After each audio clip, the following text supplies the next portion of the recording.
जय हिंद दोस्तों। ईयर 2022 एक ऐसा साल जिसको हॉटेस्ट समर एवर करके बुलाया गया। वैज्ञानिकों का कहना था कि इस साल गर्मी ने 122 साल का रिकॉर्ड तोड़ दिया और गर्मी का ये तांडव यही नहीं रुका। ईयर 2023 की बात की जाए और वैज्ञानिकों की मानी जाए तो इस साल जो गर्मी पड़ी वो ऐसी पड़ी कि इसने 2000 साल पुराना रिकॉर्ड तोड़ दिया। लेकिन ये तो सिर्फ एक ट्रेलर था, असली खेल शुरू हुआ साल 2024 में। वैसे तो अगर नॉर्दर्न इंडिया की बात करी जाए तो जनवरी सबसे ठंडा महीना रहता है, लेकिन जनवरी का जो महीना था वो अब तक का सबसे गर्म जनवरी था। फरवरी की बात की जाए तो साल 2024 की फरवरी अब तक की सबसे गर्म फरवरी थी और यही हाल था मार्च और अप्रैल का। यानी कि साल 2022, 23 और 24 इस धरती के सबसे गर्म साल रहे। अब जब हम 2025 में हैं तो आपको क्या लगता है कि हम मिड में के अंदर 50 के लगभग पहुंच रहे हैं, तो आगे क्या कुछ हो सकता है और ये जो जानलेवा गर्मी है उससे किस तरीके से हम थोड़ी सी राहत पा सकते हैं। और इससे बड़ी बात कि आप इसके पीछे असली रीजन क्या मानते हैं, क्या सिर्फ ग्लोबल वार्मिंग और क्लाइमेट चेंज ही कारण है या कुछ और भी है। आइए इन तमाम क्वेश्चनों को आंसर करते हैं इस वीडियो में।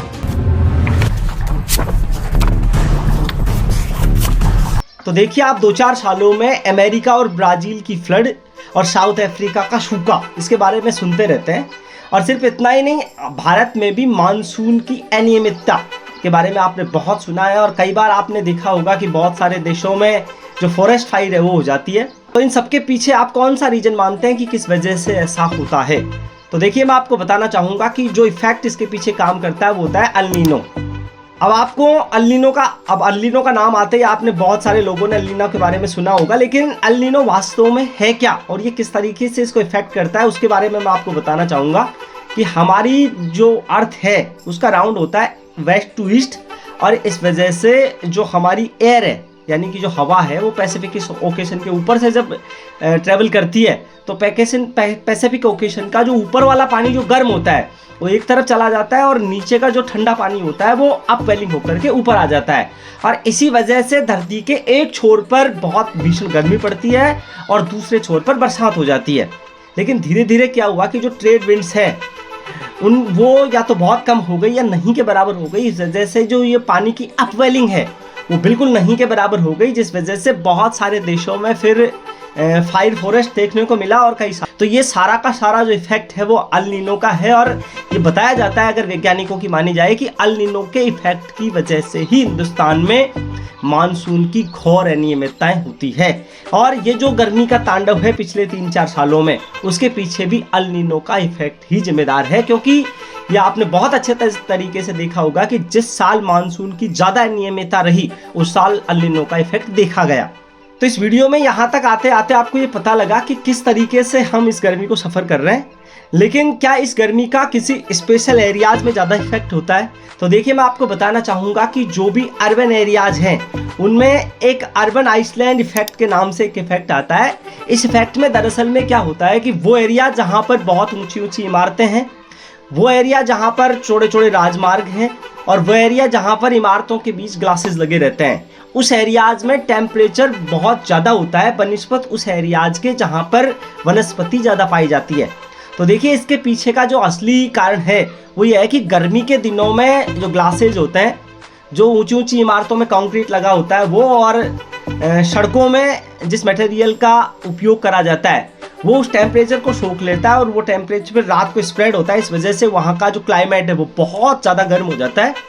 और इसके दूसरी तरफ जहाँ पर वनस्पति पाई जाती है वहाँ पर ये जो टेम्परेचर है वो इतना एब्जॉर्ब हो नहीं पाता और इस वजह से वहाँ पर थोड़ा सा ठंडा रहता है। तो कुल मिलाकर अगर मैं कहना चाहूँ तो 7 से 8 डिग्री तक का डिफरेंस होता है दोनों एरियाज को अगर कंपैरिजन करा जाए तो इतना सुनने के बाद आपको शायद लगा होगा कि जो हमारे देश का रियल डेवलपमेंट है वो कहीं बड़े बड़े राजमार्ग बना देने से नहीं है। हालांकि मैं बिल्कुल क्लियर कर देना चाहूँगा कि अगर आप फिर इसका क्लिप काट करके चलाना चाहें कि मैं किसी विकास के खिलाफ हूँ, तो ऐसा बिल्कुल नहीं है। मैं सिर्फ ये बताने का प्रयास कर रहा हूँ कि जहाँ पर वनस्पति है, तो अगर हमारे देश को हम रियल डेवलपमेंट की तरफ ले जाना चाहते हैं तो हमको उस वनस्पति की तरफ ध्यान देना पड़ेगा। हमको इतने सारे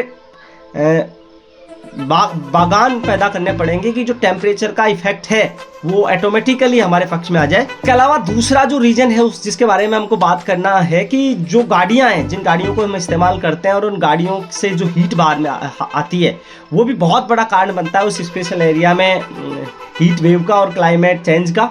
तो हमको थोड़ा सा वहाँ भी ध्यान देने की ज़रूरत है ताकि हम इस गर्मी को कम कर सके। इसके लिए हम हो सकता है कि साइकिलिंग पर ज़्यादा जोर दे सके। इसके अलावा तो तीसरा मोटा कारण निकल करके सामने आता है, वो होता है एसी वाला। अब आप सोच रहे होंगे कि एसी किस तरीके से इफेक्ट करता है। तो देखिए, होता क्या है कि किसी मकान के अंदर जब आप एसी चलाते हैं तो जो मकान के अंदर की हीट है वो बाहर निकल जाती है और वो बाहर सड़कों पर चारों तरफ के क्लाइमेट को गर्म कर देती है, जिस वजह से भी जो क्लाइमेट है वहाँ का वो बहुत गर्म हो जाता है। इसलिए हमको एसी का भी अल्टरनेट ढूंढना पड़ेगा। इस वीडियो के एंड में मैं आपको एसी का अल्टरनेट बताऊंगा कि क्या हो सकता है। इसके अलावा हम ये कर सकते हैं कि हमारे जो नए घरों का हम निर्माण कर रहे हैं उनमें हम एक बिल्डिंग कुछ इस तरीके से लगाई जाए कि जो हमारी बिल्डिंग है वो ऑटोमेटिकली एयर कंडीशनर होती रहे, यानी कि उसमें से बाहर की हवा अंदर आ जाए और अंदर की हवा बाहर की तरफ स्प्रेड होती रहे, ताकि अंदर का जो वातावरण है वो वातानुकूलित रहे।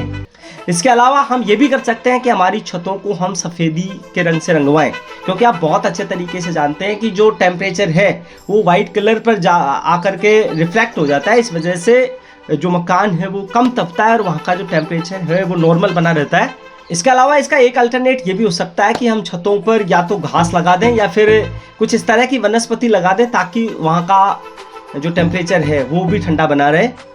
इसके अलावा जिस एसी के अल्टरनेट की मैं बात कर रहा था तो उसको कहते हैं रेडिएशन कूलिंग। रेडिएशन कूलिंग दरअसल में बहुत पुरानी एक प्रचलन की व्यवस्था थी। इसमें होता क्या है कि जो बिल्डिंग हम बनाते हैं उसमें कुछ पाइप ऐसे दे देते हैं और उन पाइपों में पानी का ट्रैवलिंग चलता रहता है। इस वजह से जो बिल्डिंग है अंदर से वो पूरी ठंडी की ठंडी बनी रहती है और जो टेम्परेचर है वो इस लेवल तक नहीं पहुंच पाता। तो इस वीडियो में आते आते हमने समझा कि पिछले 2-4 साल क्यों धरती पर इतने भयंकर गर्मी वाले हुए हैं और आगामी समय में ये गर्मी कम नहीं होगी। अगर मैं ये कहूँ कि 2050 तक हमारा जो टेम्परेचर है वो 55 डिग्री के आसपास पहुंच सकता है ऑल अराउंड द वर्ल्ड। यदि हमने बहुत जल्दी स्टेप नहीं उठाए तो शायद गलत नहीं होगा।